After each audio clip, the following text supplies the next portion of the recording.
her for her response? We did not. Was Secretary Clinton aware of the attacks on Western targets in Benghazi leading up to September 11, 2012?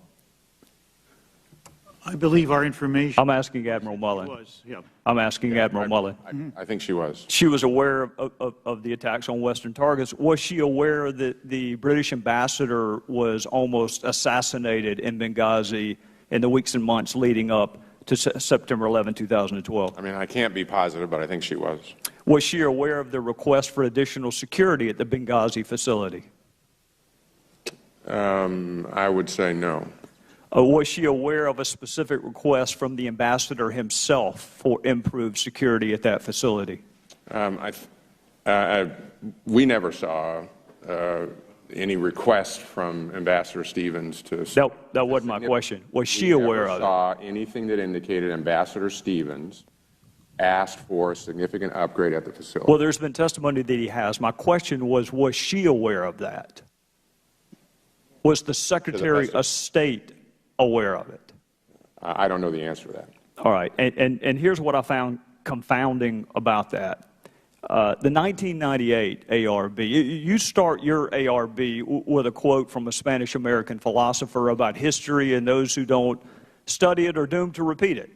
Yeah. And I found that interesting because the 1998 ARB recommended this: the Secretary of State should personally review the security of embassies and other official premises, closing those which are highly vulnerable and threatened.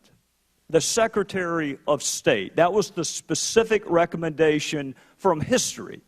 So you can understand, with all due respect to my colleagues who don't want to mention the Secretary of State's name, you can understand my question: did she personally review the security at Benghazi?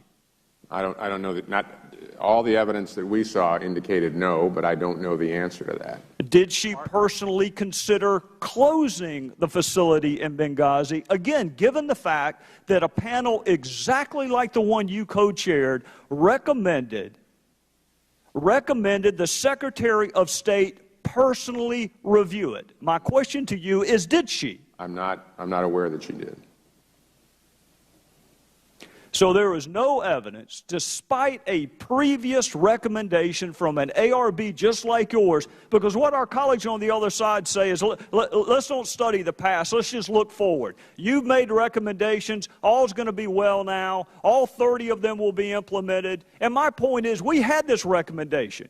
We had it in 1998, that the Secretary of State herself review the facilities and consider closing them if they are not safe. I think one of the, and I think we have pulled people out where it wasn't safe over the course of that. But my question, Admiral, is you never interviewed the Secretary of State about whether she accepted and performed a responsibility given to her by a previous accountability review board. Part of our writ was to look at previous accountability review boards. We certainly commented on that, those that had not been implemented, but it was not to test each recommendation against those who were in positions in the current administration. I want to read you a quote, and I want to ask you if you know the author of that quote, okay? The Independent Accountability Review Board is already hard at work looking at everything. Not cherry-picking one story here or one document there, but looking at everything. Do you know who the author of that quote was? Secretary Clinton.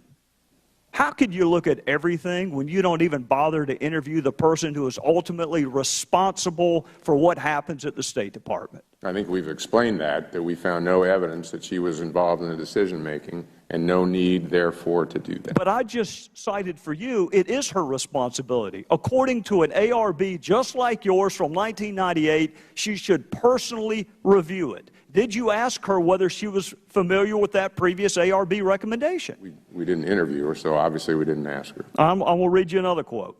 Over the last several months, there was a review board headed by two distinguished Americans, Mike Mullen and Tom Pickering, who investigated every element of this, with this being Benghazi. Do you know the author of that quote? No. Barack Obama. Did you interview him and ask whether he made any calls to any of our allies in the region and said, can you help us? Our guys are under attack. We did not. Admiral, my colleague Jason Chaffetz asked you about Cheryl Mills and a conversation you had with her. And I noted 2 different times. You said you wanted to give her a heads up. And make no mistake, she's the lawyer for Hillary Clinton. She's the counsel for the State Department. You wanted to give her a heads up. A heads up about what? I specifically said that having interviewed Charlene Lamb and knowing that she was going to appear in Congress, that I thought she would not be, that she would be a weak witness. Were you concerned that she would tell the truth or not tell the truth? When you say not be a good witness, what was your concern? I wasn't concerned about whether she'd tell the truth or not. Well, that had nothing to do with it. Gentleman's time has expired. I thought there was a practice of going 2 minutes over. I don't know why I possibly could have thought that based on being here for the Mr. Chairman, I would ask the gentleman to be given another minute, because I'd like to hear the answer to that question myself. Sure. Not objections to order. Thank you. Could you answer his question? The last question. Maybe you could repeat the question. Yeah. The question was a heads up about what? Were you concerned that she would tell the truth or not tell the truth? No, that had nothing to do with it. I don't take, would never question the integrity of Charlene. Did you think she was just not going to be an effective witness?